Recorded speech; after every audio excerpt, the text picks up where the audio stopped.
तो गाइस मैंने बहुत सारे बच्चों के क्वेश्चंस ये देखे और बहुत सारे लोगों के मन में ये डाउट भी चल रहा होगा कि 2025 में जो बच्चे बोर्ड एग्जाम देने वाले हैं तो उस टाइम तक क्या 50-50 रूल आ सकता है। ये 50-50 रूल क्या है, ये कहां से स्टार्ट हुआ, सभी चीज वीडियो के अंदर हम डिस्कस करने वाला और पूरा क्लियर कट मैं आपको बताऊंगा कि 50-50 रूल आने के चांसेस कितने परसेंट है। सबसे पहली बात तो गाइस आज शाम को 7 बजे एक हमारा फ्री लेक्चर है और फ्री लेक्चर कहाँ होने वाला है, वो होने वाला है हमारे ऐप पे। अगर मैं इसको खोलूँ तो मैंने एक नया ऐप बनाया, वैसे आप लोगों को पता ही है कि हमारा जो इंजीनियरिंग डिप्लोमा एंड बीएससी वाले बच्चों के लिए एक दूसरा ऐप ऑलरेडी है। बट हमारा जो प्लान इतने दिनों से चल रहा था फाइनली वो कंप्लीट हो गया और हमने स्कूल और कॉलेज वाले बच्चों के लिए एक सेपरेट ऐप बना दिया जिससे बच्चे कंफ्यूज ना हो। तो प्रदीप गिरी स्कूल एंड कॉलेज जिसका लिंक मैंने डिस्क्रिप्शन में डाला हुआ है और आज शाम को 7 बजे वहाँ free of cost Pradeep sir और राहुल सर आपका एक सेशन लेने वाले हैं जो बहुत ज्यादा आपको हेल्प करेगा और बहुत सारी चीजें आपसे डायरेक्ट बात भी करेंगे। जिन बच्चों से बात करना रह गया था तो हम ट्राई करेंगे कि ज्यादातर बच्चों से हम बात कर ले। और दूसरी बात गाइस कि कल 16 को आप सभी को बताया कि हमारे ऐप पे कोर्स लॉन्च होने वाला है। बताना चाहूंगा इंजीनियरिंग डिप्लोमा का ऑलरेडी कोर्स इतने सालों से चल रहा है, बट हमने इस बार प्लान किया है कि इस बार जो हमारा इतने सालों का ड्रीम था, ऑफलाइन में हमें इतने साल पढ़ाते हुए हो गया, बट हमारा ये ड्रीम था कि महाराष्ट्र के कोने कोने से बच्चे हमसे डायरेक्ट पढ़े। फाइनली वो ड्रीम पूरा होने जा रहा है और कल है 16 और कल के दिन हमारा बैच लॉन्च होगा और आज के दिन हम बहुत सारे डाउट्स को क्लियर करेंगे 7 o'clock। तो ऐप का लिंक हमने डिस्क्रिप्शन में डाल दिया है, फटाफट फटाफट उसको डाउनलोड कर लेना। दूसरी चीज गाइस, एक चीज और मैं बताना चाहूंगा कि जब हम कोर्स जनरेट करते हैं ऐप पे तो हमें कुछ ना कुछ अमाउंट लिखना पड़ता है। तो हम वहाँ 1 रुपीज लिखते हैं और उसके ऊपर थंबनेल पे लिखा भी रहता है कि बाय नहीं करना है, फिर भी बहुत सारे बच्चे बाय करते हैं। भाई 1 रुपए वाला कोर्स जो हम लोग लिंक जनरेट करते हैं, मैंने ऑलरेडी बोला फ्री है। आपको क्या करना है, जैसे 7 बजेगा आप उसको डायरेक्ट ही क्लिक करोगे, डायरेक्ट के अंदर चले जाओगे। अंदर नहीं जा पा रहे हो तो नंबर पे कॉल करो, डिस्क्रिप्शन में हमने टोटल 3 नंबर दिए, उनमें किसी से भी कॉल करो, आपको बताया जाएगा कैसे आपको बिना पे किए आपको अंदर जाना है। तो प्लीज वो 1 रुपीज वाला प्लीज कोर्स परचेस मत करना, वो हमें जनरेट करना पड़ता है। बार बार मैं ये बोल रहा हूँ कि डायरेक्ट आप अंदर चले जाओगे बिना 1 रुपीज परचेस किए बिना। ओके, तो क्लियर समझ में आ गया। अब बात करते हैं और शाम को 7 बजे जरूर मिलना। अब 50-50 रूल ये क्या है, देखो गाइस इससे पहले जो हमारी महाराष्ट्र की गवर्नमेंट जो इससे पहले थी, उन्होंने ये प्लान लाया था कि उन्होंने ये देखा था, ये एनालाइज किया था कि बच्चे ज्यादातर सीईटी जेई नीट इन एग्जाम्स पे ज्यादा फोकस करते हैं और बोर्ड एग्जाम को उतनी ज्यादा वैल्यू नहीं देते। इसका अगर रीजन ये होता है कि वो इसमें भी मार्क्स कम आता है और इस पे उतना अच्छा क्लियर नहीं देने के कारण उनके बाकी जो एग्जाम्स है उस पर भी असर पड़ता है। इसीलिए उस समय की गवर्नमेंट का प्लान ये था कि हम बोर्ड एग्जाम की भी उतनी ही वैल्यू क्रिएट करें जितने बाकी एग्जाम का है।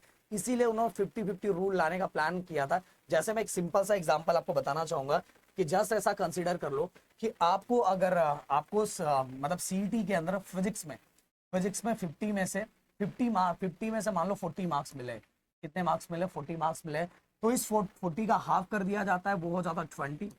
अब मान लो जो आपका बोर्ड एग्जाम था उसमें फिजिक्स में 100 में से आपको मान लो 80 मार्क्स मिला है, तो 80 का यहाँ भी हाफ कर दिया जाता है, ये होता है 40। और 40 या प्लस और ये वाला 20, सीईटी का 20 और इसका वाला 40, ये प्लस करके उसको परसेंटाइल में कन्वर्ट किया जाता है और 2 परसेंटाइल में कन्वर्ट करके उस बेसिस पे बच्चों को एडमिशन देने का प्लान था। और ये मुझे जहां तक लग रहा था थोड़ा अच्छा भी था। अच्छा इसलिए था कि बच्चे बोर्ड एग्जाम पे भी उतना ज्यादा फोकस करेंगे और आगे वाले एग्जाम पे भी उतना ज्यादा फोकस करेंगे।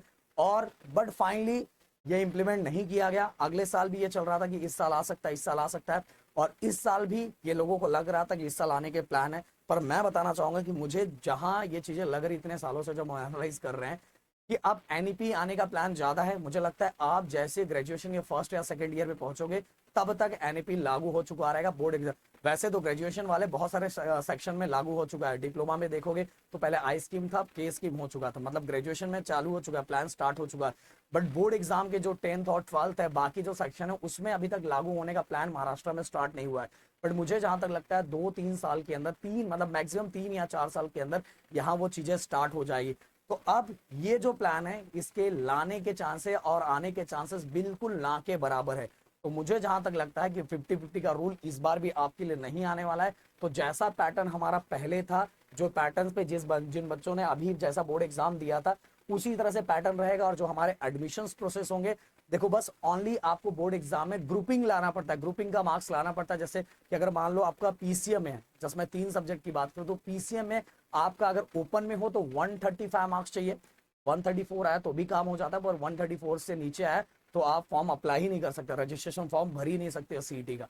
तो आपका बोर्ड एग्जाम में इतने मार्क्स कंपलसरी, इतना चाहेगा तो ही आप सीईटी को अप्लाई कर सकते हो, सीईटी का फॉर्म भर सकते हो। अगर आपका कास्ट है तो आपको 120 मार्क्स चाहिए 150 में से।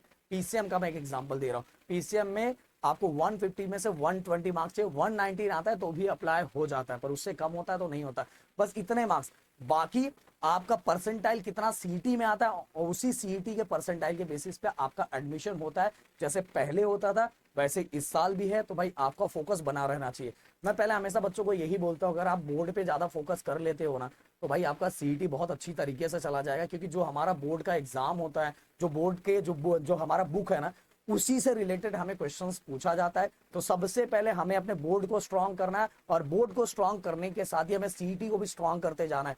जैसे आप मान लो रोटेशनल डायनामिक आप कर रहे हो, तो रोटेशनल डायनामिक जो बोर्ड के, क्योंकि हमारा स्पेशली ऐसा बोला जाता है और कितने बार खुद सीईटी सेल की तरफ से बोला गया है कि आपके लिए सबसे बेस्ट बुक आपका जो गवर्नमेंट का बुक है, सीईटी एग्जाम के लिए सबसे बेस्ट बुक आपका वही बुक है जो गवर्नमेंट की तरफ से है, जो सबके पास है।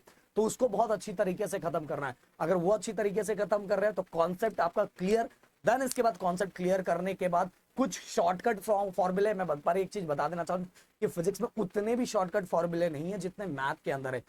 फिजिक्स में हर साल लोगों का डिफिकल्ट इसलिए जाता है कि वो ऐसा सोचते हैं कि यार मैंने बस ये 4 पीवाईक्यू कर लिया तो अपना काम हो जाएगा। नहीं भाई, आपको कॉन्सेप्ट को समझना पड़ेगा। कॉन्सेप्ट समझने के बाद देन इसके बाद आप पीवाईक्यू करोगे तो आप एग्जाम फोड़ के आ जाओगे और आपको कोई रोकने और टोकने वाला नहीं है। तरीका यही होना चाहिए कि अगर आपने फर्स्ट चैप्टर किया तो उससे रिलेटेड पीवाईक्यू फटाफट फटाफट कर लो, तो एक तीर से दो निशान है। यहाँ बोर्ड एग्जाम का भी काम होता जा रहा है और सीईटी का भी काम होता जा रहा है। ये नहीं कि आज की चीजें कल पे छोड़ो, भाई कोई टेंशन नहीं है, मेरा जाके मैं अप्रैल और मई में एग्जाम है तो उस टाइम फोकस करूंगा लास्ट का 1 मंथ। नहीं भाई, उस समय फिर लोग पीवाईक्यू ही करते हैं। बट अगर पीवाईक्यू करके करना चाहोगे तो भाई बर रिस्क गेम पे हो, कभी आ भी जाएगा कभी नहीं भी आएगा। तो आप क्या सोचते हो, आपका प्लान कैसा है? आपको सीटी को फोड़ना है, जेई को फोड़ना है, नीट को फोड़ना है, क्या फोड़ना है? अभी जो हमने नीट का चैनल बनाया था उसमें एक इशू हो चुका है। इशू क्या हुआ है कि जो हमारे मेन डॉक्टर थे, मेन जो डॉक्टर थे उनकी जो मदर इन लॉ है, जिस दिन हम 16 को लॉन्च करने वाले थे, आप लोगों को पता है, तो मदर इन लॉ को हार्ट अटैक आया था। तो अभी एडमिट है। मुझे जहां तक लग रहा है पहले स्टार्टिंग में सीरियस कंडीशन में थे, तो उस समय वो चीजें करना, क्योंकि हम बहुत सेलिब्रेशन के साथ वो उनका मतलब स्टार्ट करना चाहते हैं, क्योंकि हमारा स्टूडियो पूरा डोंबिवली में रेडी हो चुका है। बट हमने इसलिए स्टार्ट नहीं किया क्योंकि वो अगर साथ में, क्योंकि वो मेन डॉक्टर में थे, तो मैंने बोला कि ठीक है अभी भी हमारे पास अच्छा खासा टाइम है। जैसे ही वो, क्योंकि अब मुझे जो अभी तक न्यूज आ रहा है, जो चीजें पता चल रही है कि उनकी मदर इन लॉ ठीक होने लगी है, तो जैसे ही वापस घर पे आएंगे मुझे लगता है 10-15 दिन के अंदर हम अपना वो चीजें प्रॉपर तरीके से स्टार्ट कर देंगे। और दूसरी बात गाइस, अगर आप प्रॉपर तरीके से ये साल कवर करना चाहते हो तो सबसे पहले आज शाम का सेशन अटेंड करो और कल बाकी जो लॉन्च हो रहा है उसके अंदर जुड़ जाओ, बहुत मजा आएगा। क्योंकि इतने साल हमें यहाँ ऑफलाइन में हो गया, अब तो डायरेक्ट हम मिलने वाले। मिलते हैं नेक्स्ट वीडियो में। Thank you so much guys. जय हिंद एंड जय महाराष्ट्र दोस्तों।